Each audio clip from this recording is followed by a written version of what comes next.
नमस्कार। Fundamental analysis के 16th part में आपका स्वागत है। तो हम बात कर रहे थे फ्री कैश फ्लोज की। तो हम आईसीआईसीआई सिक्योरिटीज का वैल्यूएशन डीसीएफ मेथड से निकाल रहे थे। तो आईसीआईसीआई सिक्योरिटीज के पिछले 5 सालों के फ्री कैश फ्लो का एवरेज था 157 करोड़। नाउ अब डीसीएफ का बहुत ही इंपॉर्टेंट पार्ट आता है और वो है कि कंपनी के फ्यूचर कैश फ्लो को प्रेडिक्ट करना। नाउ अब हमें कंपनी के आने वाले सालों की फ्री कैश फ्लो प्रेडिक्ट करनी होगी। हमारे पास फाइनेंशियल ईयर 2018 तक का डेटा है, तो हम फाइनेंशियल ईयर 2019, फाइनेंशियल ईयर 2020 इस तरह आने वाले सालों का फ्री कैश फ्लो प्रेडिक्ट करेंगे। किसी भी कंपनी का कैश फ्लो प्रेडिक्ट करने के लिए आपको उस कंपनी के बिजनेस की डीप अंडरस्टैंडिंग होनी चाहिए। उसके बिना आप कैश फ्लो प्रेडिक्ट नहीं कर सकते। बस अजम्पशन के लिए कुछ भी अज्यूम किया जाए इसका कोई मतलब नहीं बनता। सो जिस भी कंपनी का एनालिसिस आप कर रहे हो तो आपको उस बिजनेस को पहले समझना होगा और बहुत डीप में समझना होगा कि कैसे वो पैसा कमाते हैं, क्या चीज़ वो करते हैं, उसमें मार्जिन कितना है, कंपटीशन क्या है, आगे फ्यूचर में ग्रोथ है या नहीं, क्या रिस्क है आगे चलकर, फिलहाल क्या रिस्क है, क्या अपॉर्चुनिटीज़ कंपनी के लिए आगे चलकर आ सकती है, फिलहाल क्या अपॉर्चुनिटीज़ है, कंपनी का मैनेजमेंट एटसेट्रा एटसेट्रा। तो ये सारी चीज़ें समझना बहुत ज़रूरी है। इसके बिना आप कंपनी का एनालिसिस नहीं कर सकते। जहाँ तक आईसीआईसीआई सिक्योरिटीज़ की बात है तो आपको बता दूं कि Finnoceans.com पर हम ब्रोकरेज फर्म्स कंपेयर करने का काम करते हैं, यानी जो भी डिफरेंट ब्रोकरेज फर्म्स है उनको कंपेयर करते हैं। तो हमें ये स्टॉक ब्रोकरेज फर्म से इनकी डीप अंडरस्टैंडिंग है कि इनका बिजनेस कैसे चलता है, इनकी मार्जिन कितनी है, जो नए डिस्काउंट ब्रोकर्स आ रहे हैं वो फुल सर्विस ब्रोकर के लिए खतरा बन सकते हैं या नहीं बन सकते, आगे की क्या फ्यूचर प्लान्स है, क्या चीज़ें हैं जो इस इंडस्ट्री को बदल सकती है या ब्रोकरेज फर्म्स को बदल सकती है।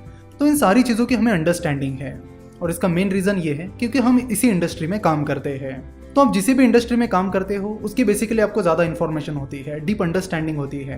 हालांकि हम बाकी इंडस्ट्रीज का भी एनालिसिस करके उनको डीप में समझ सकते हैं, लेकिन जिस इंडस्ट्री में हम काम करते हैं उसकी इन्फॉर्मेशन हमारे पास जाने अनजाने में आ जाती है, तो उनका एनालिसिस करना कंपेरेटिवली काफ़ी ईजी होता है। जैसे कि मिस्टर पीटर लिंच ने वन अपॉन वॉल स्ट्रीट में भी कहा है कि आपके पास जो ऑलरेडी नॉलेज है उसका यूज करके आप स्टॉक मार्केट में पैसा बना सकते हैं। कैसे? तो आप जिस इंडस्ट्री में काम करते हो उस इंडस्ट्री का पूरा एनालिसिस करो और उससे जुड़े कुछ कंपनीज में आप इन्वेस्ट कर सकते हो। ऐसा नहीं कि बाकी इंडस्ट्री में आप इन्वेस्ट नहीं कर सकते, बिल्कुल उनमें भी इन्वेस्ट कर सकते हो, पर जिस इंडस्ट्री में आप काम करते हो उसकी इन्फॉर्मेशन ऑलरेडी आपके पास होती है, तो एनालिसिस करना कंपेरेटिवली आसान होता है। तो जैसे कि हमने प्रॉफिट एंड लॉस स्टेटमेंट में देखा था कि आईसीआईसीआई सिक्योरिटीज का मेन इनकम सोर्स है broking and commission. ICICI securities का स्टॉक ब्रोकिंग का काम है, तो वो एक स्टॉक ब्रोकरेज के तौर पर काम करता है। साथ ही वो बाकी प्रोडक्ट्स का डिस्ट्रीब्यूशन भी करते हैं, जैसे कि म्यूचुअल फंड का डिस्ट्रीब्यूशन करते हैं, बॉन्ड्स का डिस्ट्रीब्यूशन करते हैं। इसके अलावा वो कॉर्पोरेट फाइनेंस में भी काम करते हैं, यानी आईसीआईसीआई सिक्योरिटीज इन्वेस्टमेंट बैंकिंग के तौर पर भी काम करती है।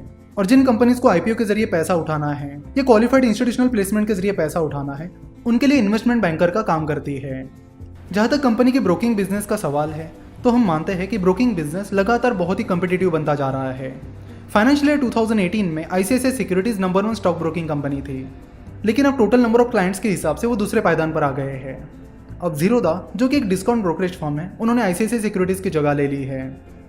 आईसीआईसीआई सिक्योरिटीज एक फुल सर्विस ब्रोकरेज फर्म है, वही जीरोदा एक डिस्काउंट ब्रोकरेज फर्म है।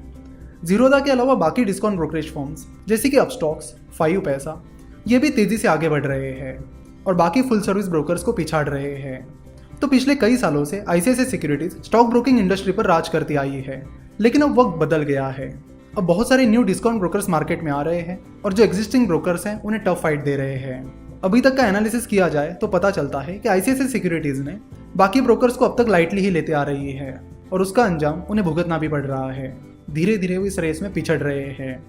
आईसीआईसीआई सिक्योरिटीज का मेन बिजनेस क्रॉस सेलिंग से आता है, यानी जो लोग आईसीआईसीआई बैंक के साथ अपना सेविंग अकाउंट खोलते हैं, आईसीआईसीआई सिक्योरिटीज उन्हें टारगेट करती है और उनका डीमैट अकाउंट खुलवाने की कोशिश करती है। तो हम मानते हैं कि यहाँ से आईसीआईसीआई सिक्योरिटीज की जो ब्रोकिंग बिजनेस की ग्रोथ है वो उतनी खास नहीं रहने वाली। अब बात करते हैं उनके डिस्ट्रीब्यूशन बिजनेस के बारे में। कंपनी म्यूचुअल फंड का डिस्ट्रीब्यूशन करती है और साथ ही बॉन्ड्स का भी डिस्ट्रीब्यूशन करती है। वैसे मेनली कंपनी म्यूचुअल फंड का डिस्ट्रीब्यूशन करती है और कस्टमर्स को म्यूचुअल फंड के रेगुलर प्लान में इन्वेस्ट करने में मदद करती है और बदले में उन्हें कुछ कमीशन मिलता है। नाउ आप देख सकते हो कि बहुत सारे ऐसे प्लेटफॉर्म्स आए हैं जो म्यूचुअल फंड के डायरेक्ट प्लान में इन्वेस्ट करने की फैसिलिटी प्रोवाइड कर रहे हैं, जैसे कि कुवेरा, ग्रो, पेटीएम मनी। ये वो प्लेटफॉर्म्स है जो म्यूचुअल फंड्स के डायरेक्ट प्लेटफॉर्म में इन्वेस्ट करने की फैसिलिटी प्रोवाइड करते हैं। इससे लोगों को कुछ एक्स्ट्रा कमीशन नहीं देना पड़ता, जो कि उन्हें रेगुलर प्लान के जरिए देना पड़ता था। तो इन डायरेक्ट प्लान प्लेटफॉर्म्स की वजह से आईसीआईसीआई सिक्योरिटीज के इस बिजनेस पर भी काफी प्रभाव पड़ा है और इनका ये बिजनेस भी स्लो होते जा रहा है। तो हम मानते हैं कि आईसीआईसीआई सिक्योरिटीज का म्यूचुअल फंड डिस्ट्रीब्यूशन का बिजनेस भी आने वाले टाइम में बड़ी दिक्कत देने वाला है। कंपनी का तीसरा मेन बिजनेस है इन्वेस्टमेंट बैंकिंग का। जो कि फाइनेंशियल ईयर 2018 में 19% से बढ़ा था। तो हम मानते हैं कि उनके इस बिजनेस की ग्रोथ इसी तरह लगातार चलती रहेगी। उनका वेल्थ मैनेजमेंट का भी बिजनेस है, पर वो उतना खास नहीं चल रहा है। तो ओवरऑल हम मानते हैं कि आईसीआईसीआई सिक्योरिटीज का सिर्फ इन्वेस्टमेंट बैंकिंग का बिजनेस अच्छी तरह से चल सकता है, और उनके बाकी जो बिजनेस है उनकी स्ट्रॉन्ग ग्रोथ पर हम डाउटफुल है। यानी जिस तरह से उनका स्टॉक ब्रोकिंग बिजनेस चलता आया है, म्यूचुअल फंड डिस्ट्रीब्यूशन का बिजनेस बढ़ते चला आया है, उस हिसाब से उनकी ग्रोथ आगे नहीं हो सकती, ऐसा हमें कंपनी को एनालिसिस करके लगता है। तो इस तरह कंपनी के फ्यूचर कैश फ्लो की ग्रोथ की बात की जाए तो हमें लगता है कि अगले 5 सालों में कंपनी का फ्यूचर कैश फ्लो 12% से बढ़ेगा, और उसके बाद के 5 सालों में कंपनी का फ्री कैश फ्लो 9% से बढ़ेगा। यानी financial year 2019 to financial year 2023 इस दौरान हमें लगता है कि कंपनी का फ्री कैश फ्लो सालाना 12% से बढ़ेगा, और financial year 2024 to financial year 2028 इन 5 सालों के दौरान हमें लगता है कि कंपनी का फ्री कैश फ्लो 9% से बढ़ेगा। तो इन्हीं चीज़ों को ध्यान में रखते हुए हम कंपनी का वैल्यूएशन निकालेंगे। तो अगले और फंडामेंटल एनालिसिस के लास्ट पार्ट में हम डीसीएफ मेथड के कैलकुलेशन के बारे में बात करेंगे और पता करेंगे कि आईसीआईसीआई सिक्योरिटीज का वैल्यूएशन कितना निकल के आता है, यानी उसकी इंट्रिंसिक वैल्यू कितनी निकल के आती है। आशा करता हूँ कि आपको वीडियो पसंद आई होगी। हमसे जुड़े रहने के लिए आप हमें फेसबुक, ट्विटर और इंस्टाग्राम पर फॉलो कर सकते हो। वीडियो देखने के लिए और हमारे साथ जुड़े रहने के लिए आपका बहुत बहुत धन्यवाद।